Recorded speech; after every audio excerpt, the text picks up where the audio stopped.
안녕하세요, 여러분. 인간행동과 사회환경 3주차 정신역동 이론을 하고 있고요. 프로이드에 대한 이론을 배웠고, 오늘은 프로이드의 이론에서 나온, 프로이드가 방어기제를 다 만들지는 않았고 그의 딸 안나 프로이드가 방어기제를 아주 잘 정리를 했는데요. 그 방어기제에 대한 것만 모아서 정신역동 이론 두 번째 시간을 갖겠습니다. 그래서 자아의 방어기제, 방어기제의 특징은 무엇인지, 방어기제의 유형은 어떤 것들이 있으며 그러한 유형들은 어떻게 나타나는지, 그리고 여러분들은 어떤 방어기제를 쓰고 계시는지, 그리고 특히 상대방, 애인이 될 분이나 특히 남편이나 자녀들의 방어기제가 어떠한지를 잘 아는 것, 그것이 좋은 관계를 형성할 수 있는 방법 중에 하나이거든요. 그래서 이번에는 더 귀를 종끝해서 내가 어떤 방어기제를 쓰고 있구나. 그리고 내 주변에 가까운 사람들은 어떤 방어기제를 쓰고 있었었구나 는 것을 확인하는 시간 가지면 더 이 수업이 재밌을 거라 생각됩니다. 그래서 방어기제의 특징, 방어기제라는 거는요, 그 불안으로 인해서 내 심리적 균형이 깨졌어. 불안하니까, 안정이 깨진 거잖아요. 불안하니까 이 불안한 마음을 회복하기 위해서 내 자아가 무의식적으로 가동하게 하는 행동이야. 행동이나 생각. 그런 것들을 말해요.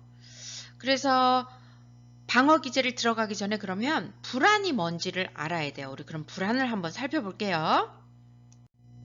불안은 각 개인에게 반격하거나 피해야 하는 절박한 위험을 알려주는 나의 자아의 기능 중에 하나예요.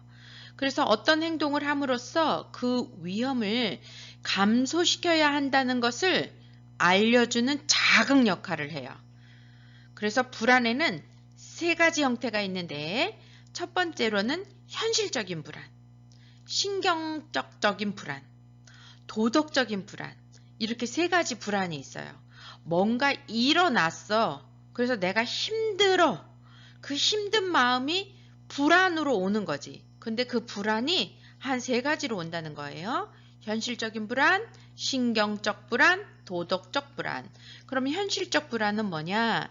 외부 현실에 객관적으로 존재하는 어떤 위험을 자아가 지각하거나 예상할 때 나타나는 불안과 두려움이에요. 우리 다 맞아. 지금 코로나가 왔기 때문에 일을 하지 못해서 어때요? 내 내일이 불안하잖아.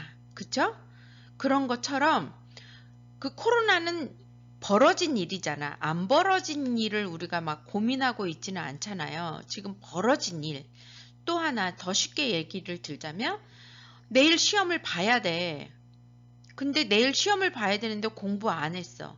시험 때문에 오는 불안. 내일 시험을 봐야 되는데 공부 안 했으니까 그 결과라든지 시험 치르기도 싫고 이런 거, 불안. 이런 거잖아요. 그래서 시험에 대한 불안. 길을 건너는데 저쪽에서 나를 향해 달려오는 차를 보면서 느끼는 불안. 지금 차가 지금 오고 있는 거잖아. 근데 오고 있는데 내가 피하면 되는데 막 불안해하는 거. 어쩔 줄 모르고 불안해하는 거. 그것은 현실적인 거. 외부 현실에 객관적으로 근데 존재하는 위험이에요. 존재하지 않는 게 아니고 현실적인 것은 존재하는 그 위험에 대한 불안. 신경적인 불안은 뭐냐? 원초와의 충동이 의식될지도 모른다는 위협을 느낄 때 생기는 정서적 반응, 두려움이에요. 그래서 원초와는 뭐야? 원초와의 성적, 공격적 충동이 무의식을 뚫고 의식 밖으로 튀어나와서 사회적으로 허용되지 않는 어떤 행동을 하게 될까봐 불안해하는 거. 내가 말을 이렇게 탁 했는데 그래서 어떤 사람은 어려운 사람 만나면 말 자체를 안 하잖아. 예. 왜? 내 본능은 내 의견을 다 들어주기를 원하는데 상대방이 나의 의견을 들어주지 않을 거라고 생각하니까 말 자체를 안 해버리는 거. 그것이 신경적인 불안. 내 말을 안 들어주면 어때? 쟤는 내 말을 안 들어주는 거 하고 그냥 내가 무시를 하면 되는데 오히려 그것을 나한테 귀인을 돌려서 받아들여지지 않으니까 오히려 그럴까봐. 그러니까 그럴까봐 내가 안 해버리는 거. 신경적 불안. 그리고 그것은 원초와의 성적. 그런 충동이 너무 강해서 자아가 더 이상의 것을 조절할 수 없을 것이라고 생각하기 때문에 두려움이 발생되는 거죠. 그쵸? 내가 원하는 것을 원하는 것을 얻어줄 수 없다라고 생각하니까 그 두려움으로 인해서 그냥 안 해버리는 거지. 세 번째로는 도덕적 불안. 도덕적 불안은 원초아와 초자아 간의 갈등에서 자아가 느끼는 양심에 대한 두려움인데 자아가 초자아로부터 벌을 받을 것이라는 위협이 있을 때 발생하는 불안이에요. 예를 들자면 나 이거 내 것만을 취하면 안 돼 라는 그런 초자아가 있어. 그런데 내 자아는 지금 내가 이거 취해야 편하겠는걸? 그런데 취해 놓고서도 계속 걱정이 되는 거야. 어떤 걱정이 돼? 내가 너무 많이 가져온 거 아니야? 막 이렇게 초자아가 다른 사람의 입장을 생각하는 거죠. 근데 초자아가 강해버리면 어떻게 돼? 그냥 내 것만 갖고 오고 또는 양보하고 불안이 없어. 근데 내 것만을 갖고 왔다라고 생각하는데 그 안에서 막 불안해. 힘들고 불안해. 그건 도덕적 불안인 거예요. 이 자아가 계속 초자한테 눌리는 거지. 이해되시죠? 그래서 불안한 거야. 내가 조금 잘못한 일 했는데 그 일 엄마 나 잘못했어요 이러면 되는 걸 막 불안해하는 거. 엄마 그거 갖고 혼날까 봐. 그러면 안 하면 되는데 또 내 욕구에선 그 일을 하고 싶은 거라. 그 갈등인 거죠. 그래서 예로서는 속담으로 도둑이 제발 저린다와 같이 내면의 도덕적 표준을 어길 때 느끼는 양심의 가책. 그래서 도덕적 불안에는 자신의 양심에서 오는 처벌에 대한 두려움이 수반되고요. 비도덕적인 생각이나 행동에 대한 초자아의 수치심, 죄의식, 열등감의 감정들이 그런 감정 반응으로 나타나는 거다. 여러분들은 어떤 불안이 있으신가요? 현실적인 불안인가요? 우리가 아주 많이 현실적인 불안들이 있죠. 지금 코로나로서는 지금 당장 일을 못하니까 가게가 지금 당장 안 되니까 현실적인 불안과 함께 신경질적인 불안도 있죠. 그래서 앞으로 우리는 폭풍망할 거야 막 이렇게 신경질적인 불안도 있고 그리고 도덕적 불안도 있고 이 세 가지가 우리 안에 다 있습니다. 그래서 방어기제의 특징을 보면 방어기제의 개념은 자아가 불안에 대응하기 위해 활용하는 무의식적 책략이다. 내가 이 불안을 극복하기 위해서 내가 쓰는 책략인 거예요. 책략.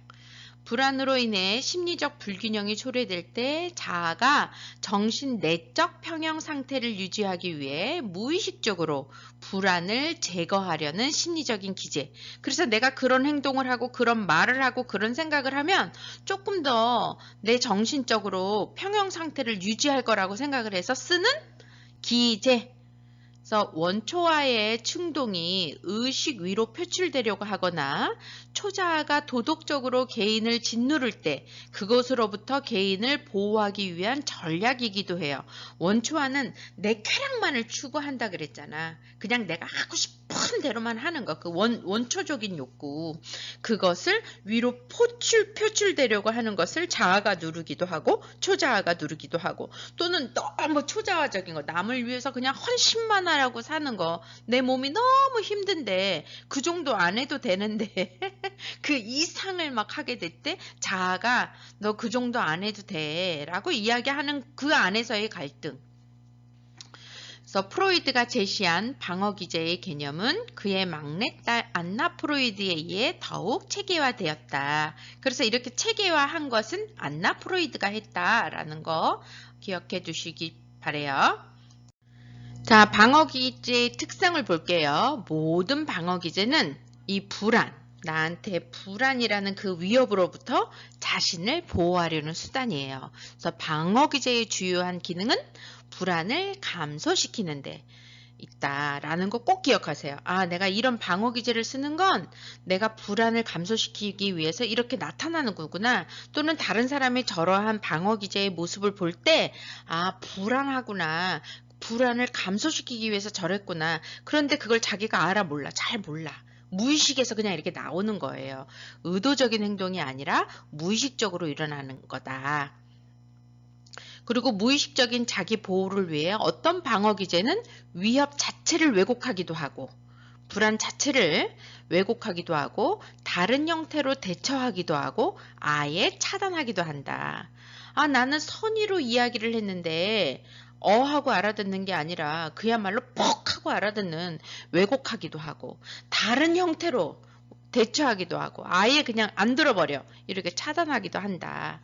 이런 것은 정신적, 내적 갈등의 원천을 왜곡, 대처, 차단하기 위해 활용한다. 그래야 내가 좀 편하다라고 생각하는 거예요. 내 마음이 편해지기 위해서. 그래서 갈등을 해결하기 위하여 동반되는 방어 기제가 여러 개 사용될 수도 있다. 그래서 한 번에 한 가지 이상의 방어 기제가 동원되기도 해요. 내가 불안을 감소시키는 방법을 총동원하는 거야. 나를 지키기 위해서. 그래서 적절한 방어 기제의 사용은 불안을 감소시키기도 하고 긍정적인 적응을 유도하기도 하죠. 그래서 방어 기제는 심리적으로 건강한 사람도 사용할 수 있고 긍정적인 기능을 하기도 하지만 병리적으로도 사용되기도 한다. 그럼 그 기준이 있어야 될 거 아니에요? 어떤 게 그러면 긍정적으로 사용하는지 살펴볼게요. 세 번째로 성격의 성속 수준에 따른 방어 기제와 위기. 그 방어 기제도요, 상위 방어 기제가 있고 하위 방위 기제가 있는 거야. 그냥 본성이 나오는데, 다 본성, 무의식에서 나오는 거죠. 그 무의식이 나오는데, 내가 이제 여러분들도 마찬가지야. 이 방어 기제, 아, 내가 나의 불안을 또는 상대방이 불안한 마음을 조금 더 안정시키기 위해서 저런 방어 기제를 쓰고 있구나를 알게 되면 좀 상위 방어 기제를 좀 사용하게 되지. 또는 내가 방어 기제를 사용하고 있구나. 먼저 나왔지만 어머, 내가 이렇게 방어 기제를 사용하고 있네? 알게 되면 조금 더 나를 조절할 수 있게 되는 거죠.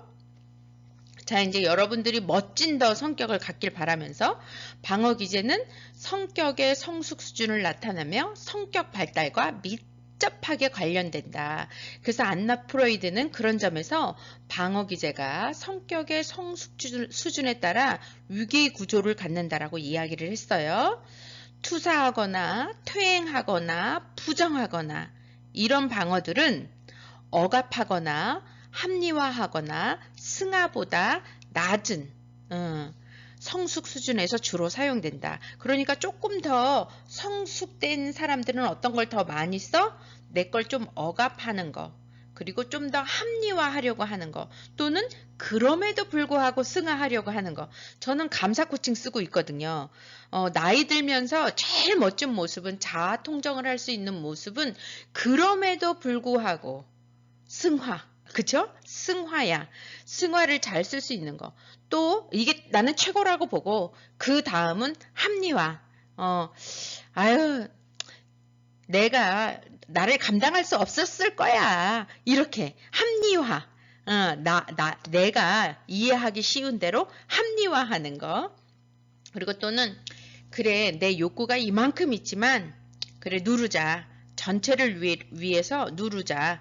그러니까 나이가 들수록 나의 욕구를 조금 더 누르면 주변이 행복하고 나를 보호하려고 나의 욕구가 드러나면 주변이 힘든 거잖아요. 그래서 성숙 수준에 따라 차이가 있다. 투사, 퇴행, 부정. 내 욕구를 채워야 돼! 라고 나타나는 건 뭐예요? 나만 오라! 하는 건 투사, 퇴행, 부정. 그러나 내가 틀릴 수도 있지. 내 욕구를 내리는 거. 또는 이 세상이 나를 받아들일 만한 그런 준비가 안 됐어. 라는 그런 합리화 또는 승화. 승화하는 거. 그럼에도 불구하고 내가 이렇게 해야지. 그래서 이렇게 사용된다. 그럼 하나하나 다 우리가 살펴볼 거예요. 그래서 방어 기제의 수준이 정교할수록 위계 구조의 상위 위치에 속하고요. 성격 발달의 후반기에 나타날 가능성이 높다. 자아 통정이 됐을 때. 예. 그리고 어릴 때에는 투사, 퇴행, 자기에게로 향함과 같은 방어적 기제를 주로 사용하다가 원초화에서 자아가 분화할 즈음 억압방어 기제가 이제 나타나고 남근기에 초자아가 자아에서 분화되어서 발달하면서 승화, 방어 기제가 나타난다. 승화가 이제 나타난다. 그러면 방어 기제가 상대적으로 정교한지 또는 원시적인지를 결정하는 가장 중요한 원인은 자아의 현실 검증 굉장히 중요해요. 그래서 현실을 검증하는 건데 여기서의 현실이라는 게 뭐냐? 나와 아닌 것을 구분하는 거야. 나와 내가 아닌 것을 구분할 수 있는 거야. 현실이라는 건 뭐냐? 나 아닌 모든 것. 나 아닌 모든 것이 뭐다? 현실이다. 검증은 나와 나 아닌 것 사이를 구별할 수 있는 능력. 또 외부의 사건과 자신의 사건을 구분할 수 있는 능력. 감정에서 일어나는 사건 사이를 구별을 할 수 있는 능력. 이런 것들을 말하죠. 그러니까 구분을 하는 거야. 나와 나 아닌 것과를 구분하는 거. 예. 이런 현실 검증. 자, 제가 앞서 이야기를 했잖아요. 나의 방어 기제가 건강한 건지 또는 병적인 건지. 자, 방어 기제를 왜 써요? 불안을 감소시키기 위해서 쓴 거잖아. 그러니까 우리는 현대사회에 살면서 불안이 없을 수 없죠. 불안이라는 게 있지. 그 불안을 내가 건강한 방법으로 잘 활용을 해서 앞날을 준비하고 살아가게 만드는 그러한 방어 기제를 쓰는지 아니면 나를 더 피폐하게 만드는지는 판단 기준이 있는데 네 가지를 본다는 거예요. 균형적인지, 강도는 어떠한지, 연령에 적합하게 방어 기제를 쓰고 있는지, 철회 가능한지 이렇게 네 가지를 보는 건데 균형 봅시다. 한두 가지 방어 기제만을 치우쳐 사용하는지 혹은 여러 방어 기제를 융통성 있게 선택적으로 사용하는지 내가 때에 맞춰서 어쩔 때는 퇴행을 하기도 하고 어쩔 때는 합리화하기도 하고 어쩔 때는 승화하기도 하고 이렇게 내가 방어 쓰고 싶은 대로 이렇게 써. 근데 한 가지만 쓰는 거 내가 그냥 다 철회해버려. 그냥 아니다 해버려. 한 가지만 쓰게 되면 균형이 없을 때는 병적으로 갈 가능성이 높은 거. 그리고 현실에 잘 적응하는 사람은 방어 기제를 융통성 있게 선택적으로 사용하는 경향이 있지만 그렇지 못한 경우에는 한두 가지 방어 기제에 편중되는 경향이 있다. 나 안 만나버려. 내가 말 안 해버려. 요것만 쓰는 거죠. 네, 그런 거. 균형이 있는지 없는지, 내가 적절하게 방어 기제를 쓰고 있는가 없는가, 또는 내 자녀가 내 주변에 있는 사람들이 그런가 안 그런가 보시길 바라고요. 강도가 어떠한가? 불안에 비해 지나치게 강한 방어 기제는 병리적일 수 있다. 우리 다 코로나 겪고 있고요. 이 코로나 수준이 조금 세죠. 정말 위협을 많이 하니까 건강을 위협하기도 하고 또는 경제적인 위협을 너무나 많이 주기 때문에 위험을 느끼지만 그걸 너무 벙쩍여가지고 못 나오는 사람들 있잖아요. 바깥 자체를 못 나가는 사람들도 있는 거고 막 너무 거부하는 거. 마스크 안 쓴 사람한테 뭐 마스크 쓰세요 이렇게 예쁘게 이야기할 수 있는데도 불구하고 막 경직되면서 얘기하는 거. 예. 강도가 어떠냐. 그리고 연령 적절성. 사용한 방어 기제가 연령 측면에서 적절한지의 여부를 말하는 건데 이제 아이들이 쓰는 거. 내가 어른임에도 불구하고 40대임에도 불구하고 50대임에도 불구하고 60대임에도 불구하고 방어 기제를 한두 개만 써. 자아 통정이 없는 거죠. 그렇죠? 생산성이 없는 거지. 생산성의 첫 번째 얻어야 할 것들은 배려거든요. 배려니까 연령에 적절하게 방어 기제를 쓰는 것은 어떤 면에서는 나의 욕구를 억압하거나 조금 더 합리화하거나 승화하는 거잖아. 그런데 내가 40이고 50인데도 불구하고 퇴행하고 투사만 하고 이러면 조금 증적인 부분이 있다. 우리가 힘들잖아. 저런 건 이해할 쯤도 됐는데 왜 자기 주장만 하지? 이렇게 우리가 얘기하게 되잖아요. 그리고 철회 가능성. 사용한 방어기제를 위험이 사라졌을 때 처리할 수 있는 가능성을 말한다. 지금 위험이 사라졌는데도 계속 그 방어기제를 쓰는지, 위험이 사라졌을 때는 더 유연하게 인정하고 이러는지. 그래서 만일 위험이 사라진 후에도 방어기제를 처리하지 못한다면 병리적일 수 있다. 이렇게 네 가지로 방어기제가 병리적이다라고 판단을 내릴 때는 이 네 가지로 나눈다라는 거. 균형, 강도, 연령, 적절성, 철회 가능성. 지금 코로나가 지금 와서 우리가 너무 위험을 느끼다가 어때요? 지금 백신을 맞고 있고 백신을 맞은 선진국들을 보니까 그래도 정상화가 되겠구나. 이러한 궤도 중에 있는데도 불구하고 막 또 코로나에 막 몰려서 내일은 없어.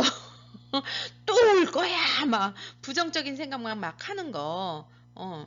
그거는 건설적이지 못한 거죠. 우리는 약을 개발해서 백신을 맞으니까 이제 이건 또 감기처럼 또 될 거야. 이런 희망을 가지고 또 일을 할 수 있는 거죠. 그렇다고 마스크 막 이렇게 벗으라는 게 아니라. 그래서 철의 가능성. 자, 그러면 유형 하나하나씩 살펴볼게요. 억압. 억압은 가장 흔히 사용되는 기본적인 방어기제로 제의식이나 불안을 야기하는 충동 및 기억을 의식에 떠오르지 못하게 무의식으로 밀어내는 거예요. 그래서 예를 들자면 너무 큰 충격이 와버리면 그냥 그걸 잊어버리는 거야. 기억, 상실. 그리고 어려운 과제가 있을 때 그 과제를 아예 잃어버려. 어머, 진짜 그런 게 있었어요. 그리고 내가 너무 바쁘게 살다 보면 들었는데도 불구하고 내 기억에는 없는 거지. 근데 그게 거짓말을 하는 게 아니라 무의식 속에서 있는 건데 분명히 상대방이 얘기했는데 나를 인정하지 않는 거야. 나는 절대 안 들었거든. 이럴 수 있는 거잖아요. 그런데 좀 여유가 있으면 내가 복잡하게 살다 보니까 너는 그런 의도로 얘기를 했는데 나는 그렇게 안 들리네? 이러면 유연한 거잖아. 근데 나 절대 안 들었는데? 이제 내가 그러는지 안 그러는지. 그쵸? 그래서 아이의 기억을 잊어버리는 경우. 자신을 버리고 떠난 여인이 이름이 생각나지 않은 경우. 그치. 나를 너무 억압한 거지. 너무 그 사랑이 나한테 너무 충격이어서. 그리고 합리화와 거짓말의 차이점은 뭘까? 합리화는 내가 그걸 몰라. 진짜 기억에서 안 나. 거짓말은 내가 알아. 아는데도 불구하고 하는 거지. 변명을 하는 거지. 합리화는 내가 잘 몰라. 정말 그런 거 같은 거야. 정말 안 들은 것 같은 거야. 근데 거짓말은 내가 들었는데도 불구하고 하는 거지. 그러니까 합리화와 거짓말은 차이가 있다. 그래서 억압을 나타내는 속담 어떤 말이 있어요? 억압의 방어 기제를 쓰는 사람들이 하도 많으니까 이기면 충신이고 지면 역적 이런 말 있잖아요. 이게 억압. 그리고 처녀가 애를 낳아도 할 말은 있다. 억압. 합리화이기도 하죠. 또. 자, 합리화. 두 번째로 합리화. 합리화는 성취되지 않은 욕망이나 불합리한 태도 혹은 생각에 대해 그럴듯한 핑계를 대고 현재 상태를 정당화하는 방어 기제예요. 그래서 유형은 네 가지로 크게 나눌 수 있는데요. 신포도형, 달콤한 네모형, 투사형, 망상형 이렇게 네 가지가 있다라고 해요. 신포도형은 어떠냐면 어떤 목표를 달성하려고 했으나 실패한 사람이 자신은 처음부터 그걸 원치 않았다고 변명하는 걸 말하는 거예요. 예를 들자면 내가 회사를 지원했는데 채용이 못 됐어. 내가 국공립 어린이집에 그걸 냈는데 내가 떨어졌어. 이럴 때 신포도형의 합리화는 어차피 그 회사엔 관심이 없었어. 심심해서 한번 그냥 지원해 본 거야. 이렇게 합리화시키는 거. 이런 유형을 신포도형. 이것도 고차원적인 거예요. 그래도 상위 합리화할 수 있는 거. 달콤한 네모형. 자기가 현재 가지고 있는 것이야말로 자신이 진정 원하는 것이라고 믿는 것. 예를 들자면 취업해봐야 국공립 어린이집에 취업해봐야 더 힘들어. 눈치 보면 그 고생만 하잖아. 지금이 팔자 좋은 거야. 달콤 네모형. 그리고 투사형. 자신의 결함이나 실수의 책임을 다른 대상에게 전가하는 거. 이게 투사형인데 면접관이 영 이상한 사람이던데 이건 순전히 그 사람 때문에 내가 떨어진 거야. 내가 어떤 사람인데. 투사형. 그 사람이 잘못한 거야. 이렇게. 망상형. 원하는 일이 마음대로 되지 않을 때 자신의 능력에 대해 허구적 신념을 가짐으로써 실패의 원인을 합리화하는 건데요. 예를 들자면 이런 거. 저도 이런 거 좀 많이 써. 역시 우리나라에 나 같은 인재를 알아볼 만한 안목을 가진 기업이 없어. 내가 너무 뛰어나서 부려먹기 힘들까봐 아마 채용하는 건 부담스러웠을 거야. 이렇게 생각하는 거. 망상형. 예. 저 그런 망상 좀 합니다. 자, 지성화. 지성화는 어떤 불편한 감정을 피하기 위해 지적인 행위를 과도하게 하는 것을 말하는 거예요. 그래서 아는 것으로 불만을 해소 또는 불안을 해소하려는 경향인 거죠. 그러니까 내가 불안하면 어떻게 해? 이 사람들은 하루 종일 책이나 인터넷 막 찾으면서 막 정보를 막 수집하고 지식을 쌓는 거야. 나 이것도 많이 있어. 예, 이런 것도 굉장히 많이 해. 누가 무슨 말하면 아, 불안하니까 코로나 막 엄청 찾고 뭐 엄청 찾고 특히 내가 관심 있는 부분에. 그래서 내가 마음을 평정을 찾으려고 하고 그 지식이 어느 정도 쌓아졌을 때라고 생각하면 흔들리지 않죠. 믿으니까 흔들리지 않아. 지성화. 이런 거 하나 요즘에 여러분들 주식 많이 하니까. 예. 불안하는 사람들은 어때요? 그거에 대한 지식이 없는 사람은 불안해해. 그러나 그 회사에 대해서 알고 그 회사의 비전도 알고 그 회사 사장도 알고 그 회사 제품도 잘 알아. 그럼 여러분 흔들려요? 안 흔들려. 안 흔들려. 그런 집단이 많은 집단이 어느 테슬라. 테슬라 너무 많이 좋아져서 엄청 떨어지는데도 불구하고 더 사고 더 사고 더 사는 이유가 뭐야? 그 일론 머스크 그리고 그 집단이 어떻게 그것을 만들었고 또는 지금이 어느 위치에 가 있고 이런 걸 분석을 너무 많이 한 거야. 그러다 보니 믿는 거지. 그런데 그 믿는 대로 되는 건 또 아니잖아요. 근데 신념이 있으니까 테슬라를 통해서 많이 수익을 본 사람들이 많이 있죠. 그 신념대로 가니까. 자, 그 다음에 네 번째 골은 전치. 전치는 본능적 충동의 대상을 원래의 대상에서 덜 위협적인 대상으로 옮겨서 발산하는 방어기제예요. 예를 들자면 상사에게 분노를 품은 사람이 부하 직원에게 화를 내는 경우, 그래서 A에게 품은 적개심을 B에게 표출하는 경우가 대표적이다. 그래서 예를 들자면 학교에서 선생님한테 혼난 아이가 집에 돌아와서 동생에게 막 화내는 거.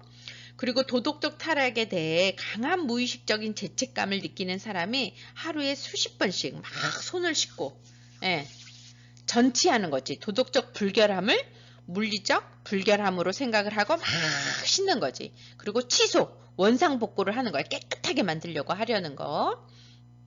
그래서 이 애는 전치와 취소의 두 방어 기제가 공존하는 거. 취소는 원상복구하려고 하는 거.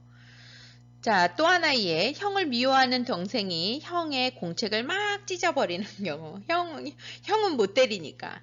그리고 일상생활에서 무의식적인 공격성을 농담으로 표현하는 경우. 예. 그리고 아버지에게 혼난 화풀이를 개에게 발길질로 표현하는 경우. 그래서 이런 전치의 속담은 뭐가 있어요? 종로에서 뺨 맞고 한강에서 이렇게 눈 돌기는 거. 그것이 뭐다? 전치다. 그 다음 다섯 번째 대리 형성. 대리 형성은 대치라고도 이야기를 해요. 심리적으로 수용할 수 없는 대상을 심리적으로 수용 가능한 한 비슷한 다른 대상으로 무의식적으로 대치하는 방어기제. 대리 형성은 다른 말로는 대치하는 거다. 그래서 오빠에게 매력을 느끼는 여동생이 오빠랑 결혼할 수 없잖아. 그러니까 오빠와 비슷한 사람을 사귀는 경우. 엄마 젖을 땐 아이가 손가락을 엄마 젖을 뗐으니까 이제 엄마 젖 못 먹으니까 손가락을 대치해서 하는 거. 속담으로는 뭐가 있어요? 꿩 대신 닭이다. 격리. 격리 또는 분리. 예. 격리는 의식하면 감당하기 어려운 고통스러운 감정이나 경험을 의식으로부터 분리시켜 억압하는 방어 기제예요.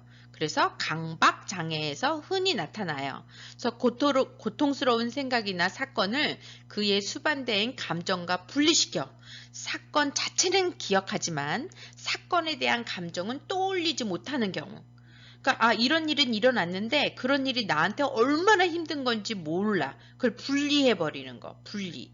그래서 사랑하는 사람을 상실한 후 아무 일도 없는 듯이 지내다가 또 어느 정도 이렇게 시간이 이렇게 흐른 뒤에 갑자기 드라마나 영화의 그 이별 장면에서 막 펑펑펑펑 우는 거야.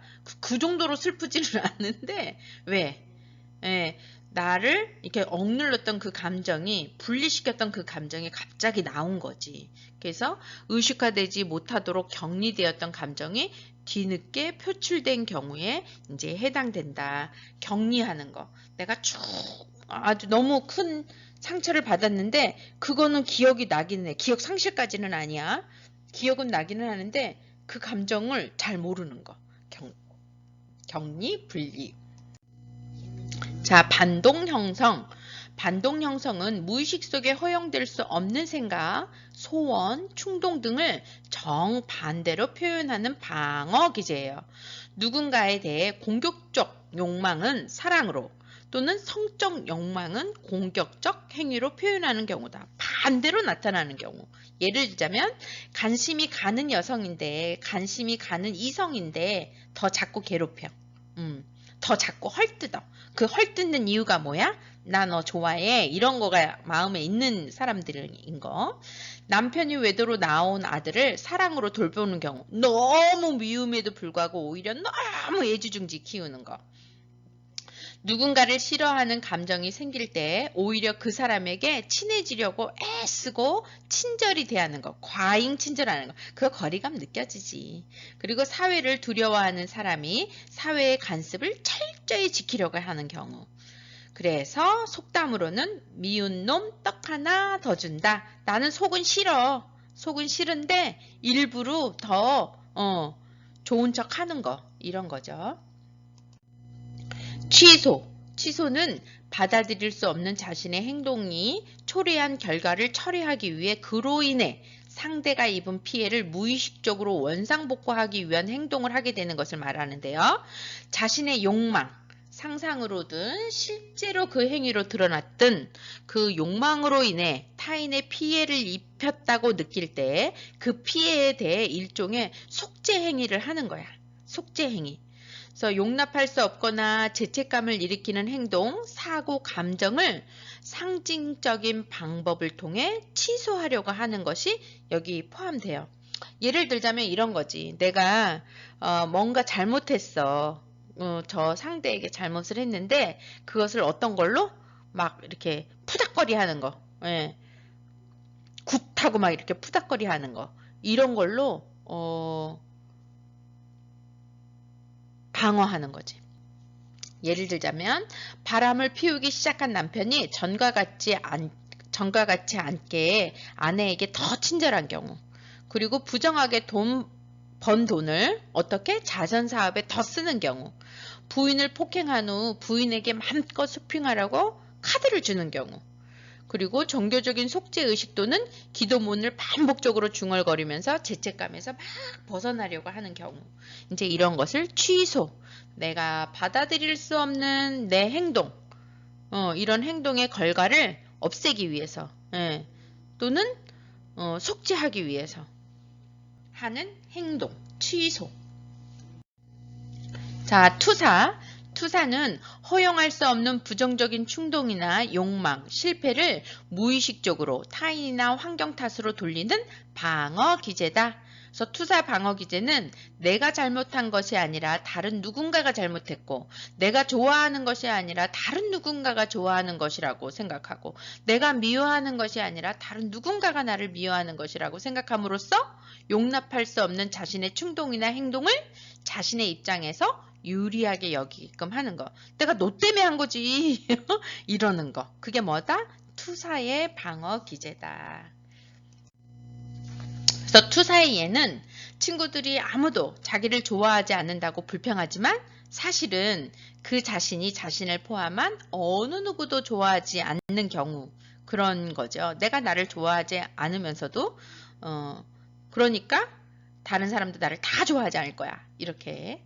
그리고 성적 충동이 강하게 억압하고 있는 여성이 남자는 다 엉큼해, 늑대라고 말하는 경우. 근데 그 마음에는 어때? 내가 다른 남성으로부터 사랑받고 싶은 욕구는 있는데 오히려 내 그 충동을, 성적인 욕구를 억압하고 남자들은 다 엉큼한 늑대야, 이렇게 말하는 경우. 시험을 망치고 난 후 출제자를 탓하는 경우. 근데 그럴 때는 투사와 합리화가 섞여져 있는 거죠. 자, 그리고 자신의 상사에게 강한 공격적 충동을 품고 있는 사람이 상사가 나만 보면 시비 걸고 나만 못 잡아먹어 안달이나 왜 그러는지 모르겠어, 이렇게 말하는 경우 투사. 그리고 바람 피우는 남편이 아내가 바람 피울까 봐 밖에 나가지도 못하고 막 감시하는 경우. 그래서 그런 투사의 속담은 뭐예요? 잘못하면 조상 탓. 실력 없는 몫가 무엇을 탓해요? 연장 탓을 하지요. 그런 것들. 투사다. 자, 투입. 투입은 애증 같은 강한 감정을 직접적으로 표현한 것을 피하고 외부 대상자를 자기 내면의 자아로 받아들이는 방어 기제다. 투입. 투사와는 반대되는 방어 기제 유형인데요. 우울증을 야기하는 아주 중요한 기제예요. 그래서 자기와 자기 아닌 것 사이를 구분할 수는 있지만 자기 아닌 것을 자기 속에 이렇게 막 내재화시키는 현상을 말해요. 구분은 해. 그런데 자기 아닌 것 또한 내 걸로 막 이렇게 내재화시키는 현상. 외부의 대상을 자기 내면의 자아세계로 받아들이는 것, 주로 외부의 대상에 대한 부정적인 감정을 자기 자신에게 돌리고 투사의 반대 개념.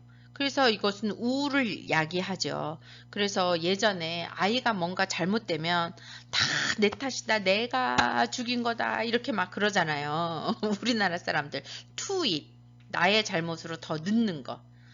그래서 실제로 어머니에 대한 적개심을 품은 딸이 그러한 마음을 자아에 수용할 수 없어서 어머니의 그런 그 자기 내면의 자아 세계로 내면화시켜서 자신에게 적개심을 품은, 어머니를 닮은 나를 너무 미워하는, 나 자체를 미워하는 거야.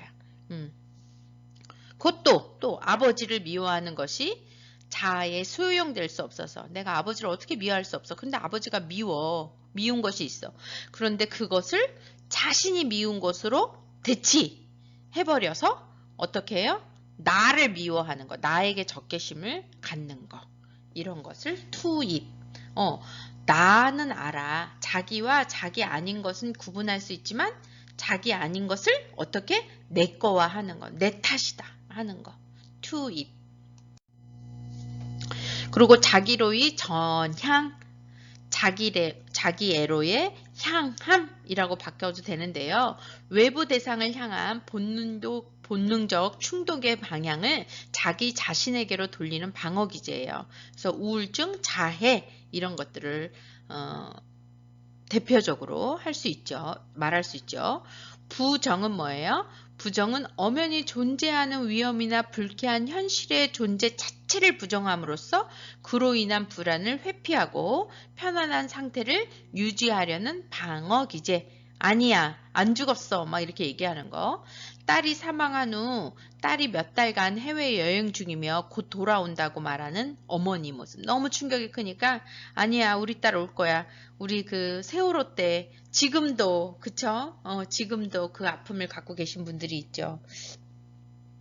그리고 시한부 선고 후 의사를 오히려 당신이 오진한 거야 하고 막 또 다른 병원을 돌고 도는 거, 부정. 지적 장애를 안고 태어난 자녀를 인정하지 않는 부모, 이런 그런 행동 유형을 우리는 부정 방어 기제를 쓰고 있다라고 이야기를 합니다. 14번째로 고착인데요. 고착은 여러분들이 너무나 잘 알고 있는 거죠. 특정 발달 시기에 고정되어 있어서 연령이 다른 정상적인 발달이 더 이상 진행되지 못하는 거. 연령에 갈수록 나의 심리 성적 상태도 발달돼야 되는데 어느 상태에 머물러져 있는 거. 그래서 불확실한 미래, 실패나 처벌에 대한 두려움이 강해 다음 발달 단계로 이동하지 못하고 초기의 발달 단계 어딘가에 머물러 있는 경우를 우리는 뭐라 그런다? 고착이라고 한다. 특히 우리가 고등학교를 졸업하고 그런 모습이 많이 보여요. 고등학교를 졸업하고 대학을 진학하는 아이들은 그나마 유예기간이 있는 거잖아. 학생이라는 유예기간을 갖고 있는데 고등학교를 졸업하고 취업을 한 아이들이 갈등을 하는 거지. 내가 이렇게 돈을 벌고 이렇게 생활 전선에 나오는 것이 맞나? 나는 아직 어린 것 같은데? 그래서 자꾸 어린아이 같은 행동을 하는 거, 머뭇머뭇하는 거. 근데 어떤 아이는 그걸 더 박쳐고 어떤 면에서는 성인보다도 더 열심히 이건 내 길이야 라고 하는 그러한 청년들도 있지만 그럴 때 좀 많이 우리는 피터팬 증후군, 피터팬 콤플렉스 이런 모습을 좀 많이 발견할 수 있어요. 그래서 몸은 성인인데 어른이 되기를 거부하고 어린 아이에 머물고자 하는 심리를 피터팬 증후군이라고 부르는데 이는 고착 방어 기제에 해당된다. 그래서 피터팬 증후군은 성인이 되어도 어른들이 사회에 적응하지 못하는 어른아이 같은 심리적 증후군, 나이에 맞는 역할을 싫어하고 새로운 상황에 맞닥뜨리는 것을 두려워해서 현재 상황에 주저앉으려는 그러한 심리를 말해요. 그래서 신체 발달이나 인지 발달은 제 나이대로 성숙했지만 어린아기 말투를 쓰거나 어리광을 부리는 경우를 우리는 피터팬 증후군이라고 부릅니다. 자, 퇴행. 실패할 가능성이 있거나 불안한 상황에 직면하지 못하고 이미 지나온 초기 발달 단계로 후퇴하는 방어 기제를 말해요. 그래서 소변을 잘 가리던 아이가 동생이 태어난 후에 대소변을 가리지 못하는 경우를 우리는 뭐라고 말해요? 퇴행 행동한다고 얘기를 하죠. 그리고 사회적으로 점잖은 노년의 신사들이 동창회에서 이제 그 또래들을 만나게 되면 어떻게 돼요? 퇴행 행동을 부리죠. 네, 아이들처럼 까불고 노는 경우를 말하고요. 그리고 고착과 퇴행의 차이는 뭐예요? 고착은 더 이상 나아가지 않고 특별한 단계에 멈추는 것. 그런 방어 기제를 쓰는 것. 퇴행은 어때요? 이미 지나온 발달 단계로 돌아가 버리는 것. 그것을 말해요. 자, 승화. 용납될 수 없는 충동을 사회적으로 용납되는 다른 형태로 표출하는 방어 기제를 말한다. 그러니까 나이가 들면 들수록 승화를 하게 되면 나도 편하고 주변도 편하고.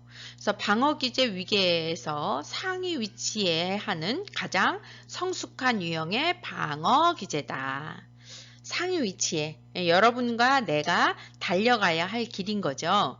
그래서 여러분한테 감사 코칭 하라고 하는 거야. 감사 쓰라고 하는 거야. 그럼에도 불구하고 승화하자. 그래서 성적 욕망이 강한 사람이 예술가가 되어 예술작품으로 이를 표현하거나 공격적 욕망이 강한 사람이 운동선수가 되어 이를 표현하는 경우, 내 욕망이 있는데 그 욕망을 긍정적인 방법으로 표현하는 거, 잔인한 공격적 충동을 가진 사람이 유명한 생체 해부학 학자가 되는 경우, 막강한 아버지에게 기대고 싶은 의존심을 종교적 신앙심으로 이렇게 승화하는 경우, 이런 경우들을 승화라고 이야기를 한다. 그리고 보상. 보상은 A 영역에서 탁월하게 인정을 받았어요. 그러면 어때? B 영역에서도 느끼는 개인적인 결함, 약점, 열등감 이런 것들을 보충하고 싶어서 자존심을 지키고 싶은 그런 방어 기제인 거죠. 그래서 이거는 긍정적인 면, 부정적인 면 이 동시에 진이죠. 예를 들자면 나폴레옹 컴플렉스라는 게 있어요. 그래서 키가 작은 사람들은 그들의 작은 키에 대한 보상 심리로 어때요? 더 공격적이고 과장된 행동을 보이는 그러한 컴플렉스를 칭하는 심리학 용어예요. 그래서 긍정적인 보상의 방어 기제의 예로서는 청각장애인이 유명한 음악가가 되는 경우, 나의 그 청각의 열등감을 딛고 일어서서, 나의 핸디캡을 딛고 일어서서 오히려 음악가가 되는 경우, 성적이 좋지 못한 학생이 운동으로 또 명성을 얻는 경우, 자신의 친부모에게 효도를 못한 사람이 이웃 홀로 된 노인들을 극진히 부양하는 경우, 보상, A 영역에서 탁월하게 인정을 받아 B 영역에서 느끼는 개인의 결함이나 약점, 열등감 이런 것들을 보충하여 자존심을 지키려는 방어 기제다. 부정적인 보상의 방어 기제의 예는 소외당한 사람이 다른 사람의 관심을 끌기 위해서 반사회적인 행동을 하는 경우, 그거는 우리 그 어린이집에서도 좀 볼 수 있잖아요. 관심 받고 싶어서 막 더 친구 거 뺏고 물고 욕구이기도 하지만 오히려 더 반사회적인 행동을 해서 선생님의 관심을 끌으려고 하는 그러한 방어 기제를 우리는 보상이라고 한다. 자, 동일시 어떤 사람이 다른 사람의 재반 성질을 받아들여 그것을 자기 성격의 일부로 삼는 방어 기제예요. 동일시는 여러분들이 너무 잘할 거라고 생각해요. 그런데 이 동일시는 언제 생기느냐? 프로이드에 의하면 남근기 때 동성의 부모를 동일시하는 거지. 그래서 오이디푸스 컴플렉스, 엘렉트라 컴플렉스, 특히 더 오이디푸스 컴플렉스, 아빠가 나의 성기를 잘할 거야, 거세할 거야 이런 불안감을 느끼면서 그 불안에 아버지의 행동을 따라하고 오히려 아빠를 닮아가려고 하는 것, 또는 아버지를 무서워하는 아들이 아버지를 닮아가는 경우, 책이나 드라마 혹은 영화 속 주인공과 자신을 동일시하여 주인공처럼 생각하고 행동하는 경우, 동일시. 전환은 심리적 갈등이 감각기관과 수의근 계통의 증상으로 표출되는 방어기제예요. 예를 들자면 자신을 막 배신했어. 그래서 내가 지금 막 아직 화가 이 안에 막 있어. 그런데 그 배신한 사람이 갑자기 어디로 왔대. 근데 그 말을 들음과 동시에 어떻게 돼? 막 갑자기 전신 마비가 오고 막 이상이 생기는 거. 내 몸 자체가 감각도 못 느끼고 막 이런 경우를 말하는 거죠. 자, 그리고 바쁘다는 핑계로 아버지의 임종을 지키지 못한 자녀가 아버지의 임종 소식을 듣고 팔이 마비되는 거. 예, 이런 거. 그래서 속담. 그러한 속담으로는, 전환의 속담으로는 뭐가 있어요? 도둑이 제발 저린다. 이런 말. 신체화는 심리적 갈등이 감각기관이나 수의근 이외의 증상으로 표출되는 방어 기제를 말해요.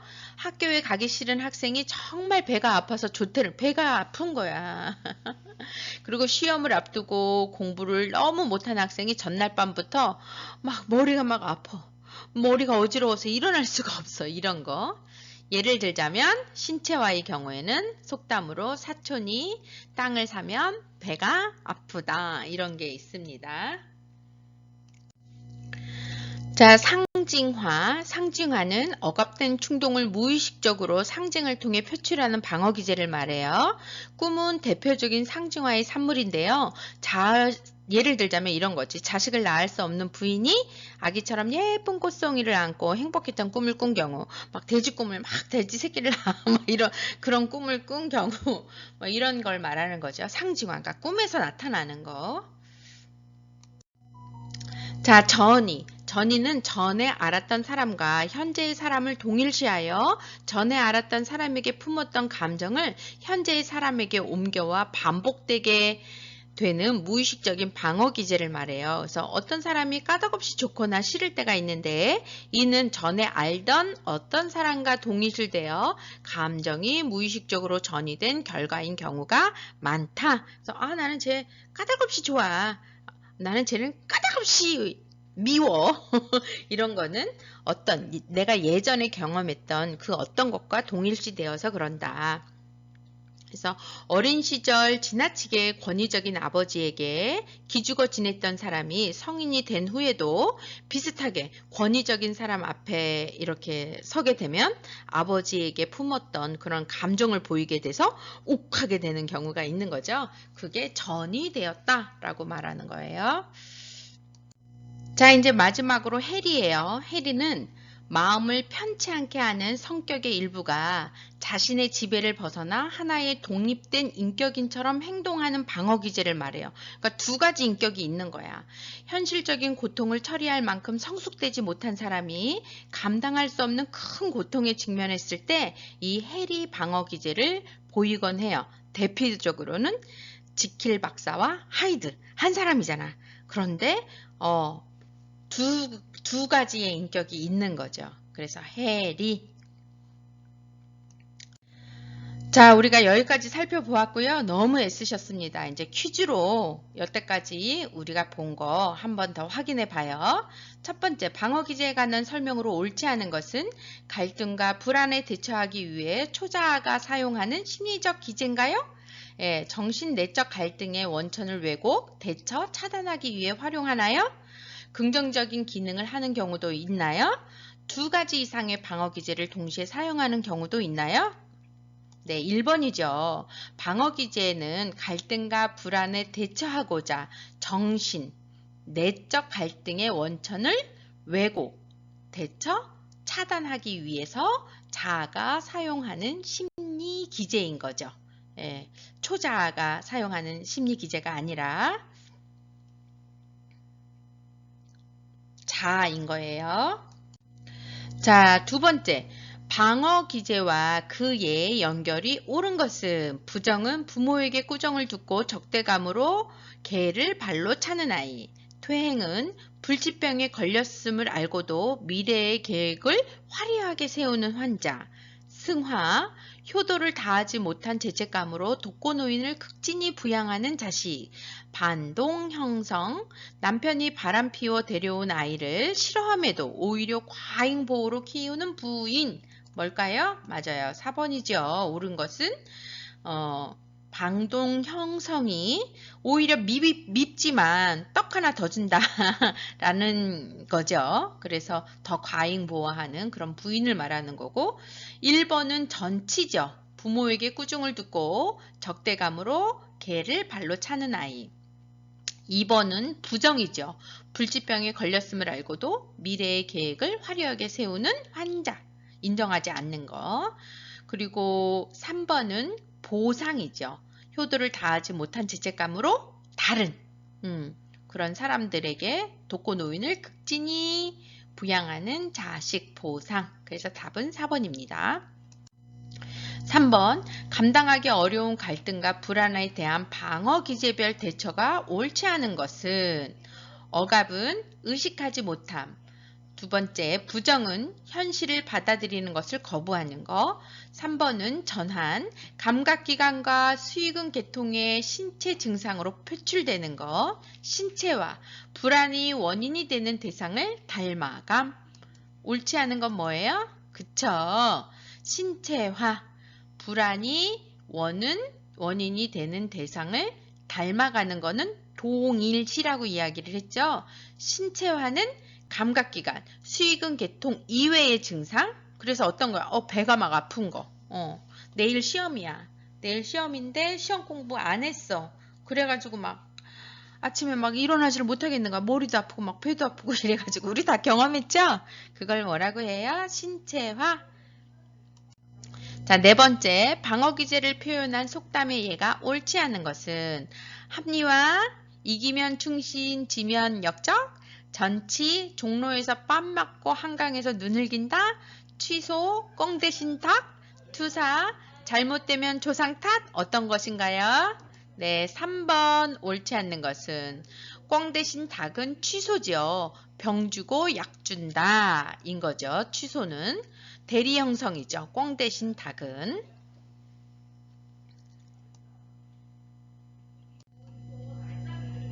다음 사례에 해당하는 방어 기제는 뭘까요? 사례. 일이 바쁘다는 핑계로 오랫동안 부모님을 찾아뵙지 못했던 A는 이번 주말에 내려올 수 없냐는 엄마의 전화에 바빠서 나중에 가겠다고 답을 한 거예요. 그런데 통화 후 이틀 뒤에 사고로 어머니가 돌아가셨다는 연락을 받았어요. 그 연락을 받은 직후로부터 오른팔에 마비 증세가 왔어요. 뭘까요? 신체와 해리, 투사, 전환. 그쵸? 전환. 내 몸에 이런 팔 이런 데에 마비 증상으로 포출되었는데 이처럼 수의근 계통의 마비나 감각기관의 문제 등으로 심리적 불안과 갈등이 이렇게 표출되는 방어 기제를 우리는 전환이라고 합니다. 어렵죠? 그래서 좀 이거는 여러 번 들으시면 여러분들한테 도움이 될 것 같아요. 다른 사람을 이해하고 나를 이해하는데. 그래서 챕터를 하나를 이렇게 제가 분리를 해서요. 만들었습니다. 그러니까 내가 이해가 안 되는 부분은 한 번 더 들으시면서 이런 방어 기제가 있구나. 나도 이런 걸 쓰는구나. 그리고 내가 다른 사람을 이해할 때 방어 기제를 이해하면 다른 사람을 더 잘 이해하게 되죠. 불안해서 저렇게 방어 기제를 쓰는구나 라고 생각하면요. 자, 오늘도 수고 많으셨습니다. 감사합니다.